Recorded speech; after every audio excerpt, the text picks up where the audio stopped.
with that, I think over to you, Shannon. Great. Thank you so much. I'll go into presentation mode. Hopefully you can see this all right. Yes, we can. Just a note to people, because I am in presentation mode, I probably won't see you if you raise your hand. I know we're going to have plenty of time at the end for Q&A, so it might be helpful to just wait until that part to ask questions, just because I won't be able to see the hands that go up. So yes, hello everybody. Good morning, good afternoon. I am Shannon Mølhave. I'm Senior UX Designer at Stibo Systems, and very happy that you all took the time to join the call today. I'm just going to give a short overview of what I'll talk about. We'll start with an introduction of myself and the general topic of UX and CMS. I'll touch on why the user experience is important in the first place and how it can affect the company or the business. We'll get into some basic usability improvements that can greatly enhance the user experience of a CMS. And then I'll talk about some more in-depth and ongoing practices to improve usability. And we'll conclude with the takeaways and a Q&A session. So just to get started, it's a bit funny that I'm doing this webinar because when Janos first asked me if I'd be interested in doing a talk about CMS and UX, I said, yeah, sure, definitely. But what am I going to talk about? Because at Stibo Systems, we don't actually use a CMS in our software. And the ironic thing is my background is actually in web design and front-end development. So this is actually my preferred method of adding content to websites. But then one of my teammates reminded me that we do actually use a CMS almost every day for our design systems at Stibo Systems. And the tool we use for that is ZeroHeight. And I've actually been using, for better or worse, the WordPress interface for the last couple of years as an admin for my local city's summer party. So as it turns out, I actually have a good amount to say about user experience in CMS. Now, the idiom of content is king is well known, and with CMSs, it's appropriate in that the main use of a content management system is to, of course, create and distribute content. But the ability for the user to do this seamlessly without frustration comes down to the usability of the CMS tool. And that excellent content won't be going anywhere if the tool itself isn't usable. You need to properly wield the UX of your system to allow the content to shine. And my goal today is to give some insight on improvements that either CMS companies can use to pursue themselves or their users can submit as enhancements for the product that they use. So maybe you're thinking, why should UX matter so much for what I do? Or how much work is going to go into this? Improving the user experience of your product may seem like a daunting task that can touch on many different areas of your business. And this may be something you've already heard before, but just to get a quick overview, a common misconception is that UX and UI are synonymous, but they are not one and the same. I like to say that UI is to UX what a logo is to a brand. It's a very important piece, but certainly not the whole cake. With a brand, you also get color palettes, fonts, tone of voice in your marketing materials and your website, and the values of your company. And similarly, with UI and UX, especially for apps and software products, the UI influences a lot of the user experience. But there are many other elements in UX, such as the findability of your product in the first place, and whether the underlying information architecture of the system makes sense. There's also external experiences, such as how the users engage with your customer service. So some companies may wonder whether they should bother investing in UX improvements when they know that their technology under the hood works as it is. But a good user experience really is win-win for companies. This is because the easier your software is to use, the happier your customers will be, and the more likely they'll be to both trust your company and recommend it to others. You can help develop this trust with consistency throughout your application. which creates a more intuitive experience where users know what to expect. Trust also comes from positive interactions with support issues that are resolved in a timely manner, or suggested improvements that are actually implemented into the system. Trust is what can turn your existing customers into vocal advocates for your product. And potential customers inherit that trust by default when they find out about your company through fellow colleagues or friends. So, how do you start this process of improving your CMS UX and thereby increasing trust in your product and word-of-mouth advertising? There are some low-hanging fruits that are a great first step for any product trying to improve usability. One of the major problems with CMS products is feature creep, where the product tries to be everything for everybody, resulting in a bloated user interface catering to all sorts of different use cases without a specific focus. Identifying who your main users are, what their job roles are, and what they're trying to accomplish or their goals in your system will help narrow down the amount of content and available actions shown on the application pages, especially the landing pages, like after the user logs in. If 90% of your users want to create a new post or a new page as their primary action, be sure that that call to action is highlighted as the most important after logging in. Other actions can take on a secondary or tertiary button styling, or be accessed through submenus, rather than putting all possible actions on the same visual hierarchy level. Too many options available can cause something that's called choice paralysis, where the user gets overwhelmed by having all the options in front of them and they don't know where to begin. Going back to the idea that consistency builds trust, being consistent throughout your tool when it comes to things like icons, labels, and styling can greatly improve the UX. Users should immediately know when looking at a screen what text is clickable, what a certain icon means, or the names of actions or pages. For example, if you have an action called publish on one page, make sure it's also called publish everywhere else rather than submit or post. And this way the user knows for sure what's going to happen when they click on that button rather than being unsure and a bit confused. Another item to be consistent with is color use. Consider using a semantic coloring system where certain colors have meaning, like, for example, red always indicating errors, and using those colors consistently throughout the tool for clear visual communication. On a related note, be consistent and conscious with how errors and warnings are handled in your system. Some standard best practices are to state what the error is, and that's in human speak, not tech speak, what is the cause of the error if it's known, and what action the user can take to solve the issue. And I've added a little example here showing a pop-up of an error where the first title line is the actual error. This is a publication error, so that's identifying what it is. Number 2, the article could not be published because of missing mandatory attribute or missing mandatory fields. This is the cause behind the error. And giving the user a link, go back to the article to enter the missing information. This helps them understand what needs to be done to solve this error. Make sure to stay away from accusatory language like your information is wrong or you missed a mandatory field. We don't want to shame our users or make them feel bad. So make the language more about the data, such as the email address is missing a domain or missing mandatory field, subtitle. When these standard usability improvements have been addressed, you may be interested in investing even further into your product's UX. These next longer-term recommendations will help you take your user experience to the next level.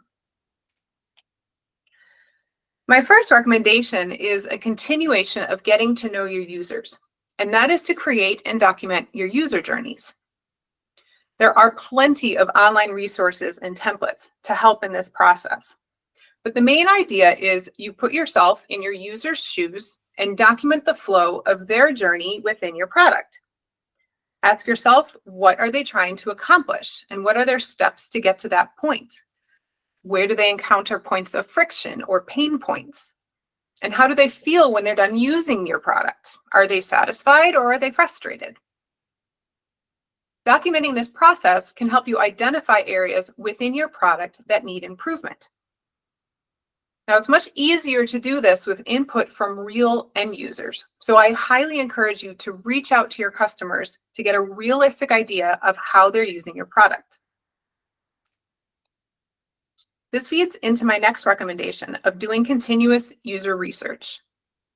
If customers are submitting requests or ideas for enhancements, start a dialogue with them to better understand what the actual problem is that needs solving. Oftentimes, people will submit their ideas through the lens of a specific solution. So it's always a good idea to keep asking why to get down to the real problem that needs solving, rather than taking their request always at face value. Establishing an ongoing dialogue with customers is the only way to really know whether your product is solving their problems and where improvements could be made. As I mentioned earlier, starting this dialogue with your customers also helps build trust when they can see for themselves that you're listening and you care about solving their problems. Finally, don't forget about accessibility. The World Health Organization estimates 16% of the world's population, or 1 in 6 of us, experiences a significant disability. Things like adding alt text to your images, making sure your tool is navigable by a keyboard, and ensuring proper color contrast are just a few of the ways you can make your product a viable tool for all of your users. Something that accessibility expert Liz Brown says that really stuck in my head is that accessibility is essential for some, but useful for all. Adding these features will improve the usability of your CMS for everyone who uses it. I've added some links here to some useful resources when starting to research and investigate web accessibility. And I believe you'll get a copy of these slides after the webinar, so you should be able to access them. So summing up, improving UX may be an intimidating topic, but it is definitely possible through understanding who your users are, what they're trying to accomplish, tackling some low-hanging fruits, and regularly engaging in user feedback. The 8 main takeaways I'd like to leave you with today are: UX does not equal UI, though the user interface is a large part of what influences the user experience. Investing in usability improvements is both good for users and your company. Getting to know your users to address their main goals and actions will help focus the UI of your CMS and cut down on visual clutter. Consistency in the UI helps build trust when the user knows what to expect from the visual cues like icons and colors. Proper error handling can cut down on user frustration and help guide them to fix any problems in their data. Continuing UX improvements can include documenting your user journeys to help empathize with their use of your tool and identify areas where improvements should be made. Making user research a regular part of your development cycle makes sure you're actually solving your real users' problems and helps build trust in your brand. And finally, this trust can also be positively influenced by addressing accessibility in your product, making it easier to use for all of your customers. In all honesty, a good user experience often gets unnoticed by the customer, but that's kind of the point. Wielding the power of a good user experience is what lets the content in your CMS shine as the king. Thanks so much for attending today, and I believe we have plenty of time for Q&A. We do, Shannon. If you want to stop sharing so you can see That was really good. Thanks for preparing this. Really Thanks. appreciate it. Let's open for questions as if we were meeting in.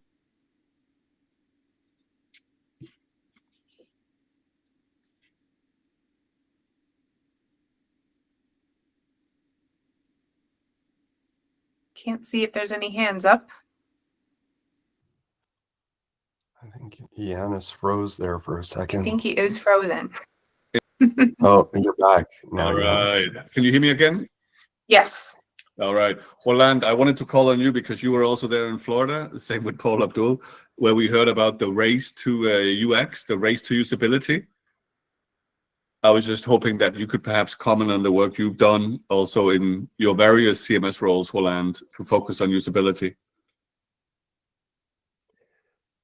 Yeah, well, it's a broad topic, so I don't know exactly where to start. But yeah, I mean, I can only agree with everything you shared, Shannon, on the presentation. Very nicely done. And I think I think one of the things I learned is that there are some very small wins, which are actually sometimes carrying as much as like some bigger UX change. Some things like labeling fields or documentation, or having the and I'm speaking for more the CMS from the past, like Easy Publish or Ibexa now.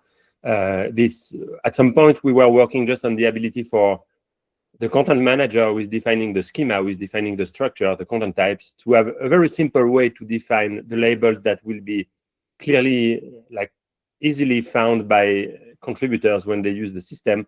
This can just make a big change, like tremendous change. And this is not a difficult thing to do, whichever CMS you use. I think there's a way to do this. So I think it's not necessarily engaging into a very complex UX operation, even if I also totally agree that it's great if you can have user research, if you can have continuous UX designers working on your product. There's also simpler wins that you can engage with to already increase significantly the tool. And then yeah, I guess that my first thoughts are around here. Very good. I'm also thinking, just want to add, because you mentioned iPads and so on, depending on which persona you're talking to, of course, but so it's not always the same thing, but just mobile is so big and we are still so behind. Like most of us are still using a computer when we design CMS interfaces and test them and so on. Actually, the real people, they are not using this anymore. That feels like a 10-year-old like rant, but that's still the case. So that's a good point. That's a good point. Yeah. Thank you, Roland. How about Romain, with the Eiffel Tower background there? What's your take on what's going on with UX at the moment? Oh, I think yeah, in this, it's a lot. It's sometimes you need to. I think we all need to hear the advice that we are also sharing with system integrators and customers in our own systems. Obviously, it takes a lot, as Roland mentioned, it takes a lot of resources to do that kind of research on a regular basis, and even for small details. But yeah, all good sense. We all need to remember this every day, I guess, in our work. That's the challenge. I think a key CMS problem, and I know, Shannon, we also have talked about this in the past, is this problem of you designing a tool for the users of your customers. So like the actual editors can often be quite far behind. I don't know, Roland, Romain, others here on the vendor side, if you have had any luck, or Shannon, you have any advice for how to actually do that user research with those who are actually using the system and not just the salespeople or the other decision makers. Yeah, that is a struggle for us for sure, because we have a similar setup with the software that Stibo Systems uses and that we're designing for. We are designing for these data stewards and these people that are sort of 1 or 2 steps beyond the people that are interacting with our account managers, or the people who actually make the decision about buying the product. Those aren't the end users. So it's very difficult for us to get through those levels to actually talk to a real end user to get their feedback. So I'm curious if that's something other people have also experienced, and how maybe you've tried to get around that or progress with that. Paul, did you figure that out in your meeting last week in Toronto? Did you solve that?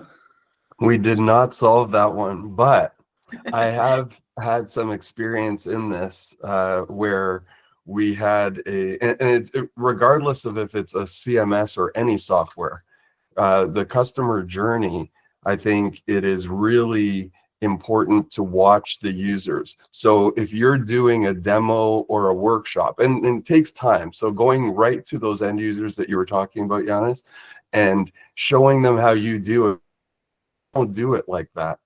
And then you document it and ask them how they do it. And then when those questions come up, those are when you're taking a lot of notes. And hopefully your product person or the person that can make those changes are in the room to hear it as well, because sometimes they don't believe you, or they say, oh, that person doesn't know what they're doing. But it's usually a senior player who's been doing it a certain way in front of their customers or for their customers. And so that's real feedback. Very good. How about we go to Frankfurt, Olivier? I think I remember I saw something in the Typo 3 roadmap that usability was the key part, most important priority.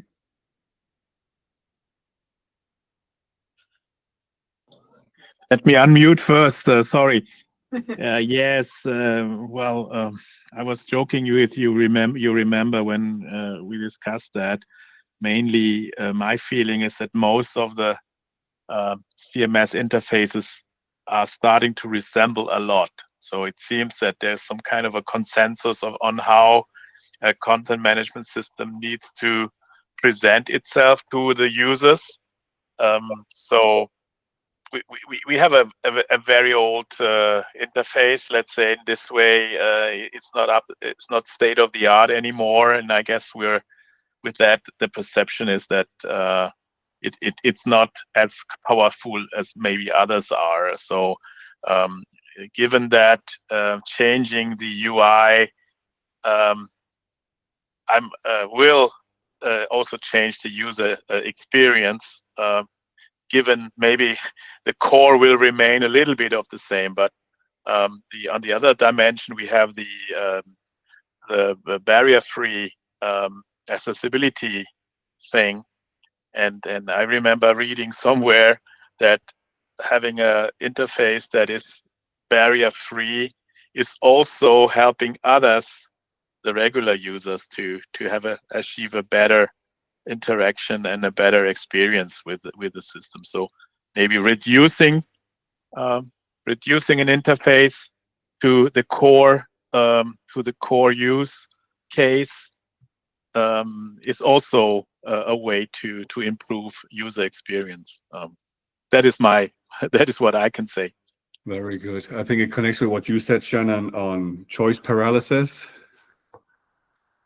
Yeah, the classic example is, you finally get time to yourself in the evening. So you turn on your TV and you open Netflix, and then you spend like a half hour trying to figure out what the hell to watch, because there's so many things. And it's in any interface you come across, they recommend actually no more than 5 to 7 options when you have a menu bar, or in the number of flavors of ice cream you have, because people, they get overwhelmed if they see more options than that. And it also comes down to the main calls to action on a screen. If they see 10 different things they can do, their immediate reaction is to sort of freeze and not really sure where to go. So it's a real thing.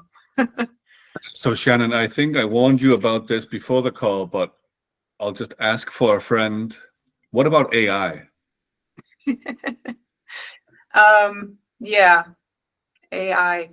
So I will be honest to everyone, I'm a super old fogey when it comes to adopting new technology. I have not used AI very much. I think I've used ChatGPT 2 times in my whole life. And to be honest, for security reasons, we are not allowed to use the AI features built into Figma at my company at this time. So I feel like my hands are tied a little bit, because I'm not allowed to even play around with these tools. And I also have some ethical concerns about experimenting with things like image generators for fun, knowing that it's using all of this power and energy. And so I get kind of conflicted about that myself. So all that to say that I don't have much experience in AI and how it can help in this regard. So if others have any tips on that, that would be super interesting to hear. Any other takes on AI? Anybody who are willing to, what's it called, spill the beans? Progress they're doing, how all this AI is impacting the user interface and the user experience? I can think of certainly the topic we've had in some past group meetings around a push towards more conversational interfaces. But Yeah, curious- I don't really feel like this is the venue for AI1-Z to chime in, because we're really experiencing the final mile where people interact with whatever the website's meant to be accomplished. But Shannon, I would give AI a little hug. You don't need to embrace it entirely, but it's not going away. You That's might right. want to, you know, outside of your 9 to 5, give it a look-see. Yeah, that's very fair.